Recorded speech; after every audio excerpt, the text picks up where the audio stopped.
আসসালামু আলাইকুম। কুরবানি আমাদের জন্য একটি মহান ইবাদত।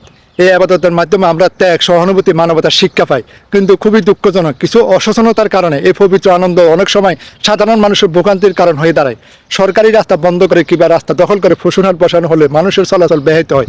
ঘন্টার পর ঘন্টা যানজটে আটকে থাকেন কর্মজীবী মানুষ। কেউ বা হয়তো জরুরি কাজে বের হয়েছেন, কেউ হয়তো অসুস্থ রোগীকে নিয়ে দ্রুত ডাক্তারের কাছে যেতে হবে, কেউ হয়তো পরিবারের প্রয়োজনের কাজে পথে নেমেছেন। কিন্তু রাস্তা বন্ধ থাকার কারণে সবাইকে চরম ভোগান্তি শিকার হতে হয়। আমাদের মনে রাখা উচিত, ইসলাম কখনো অন্যের কষ্টের কারণ হতে শেখায় না।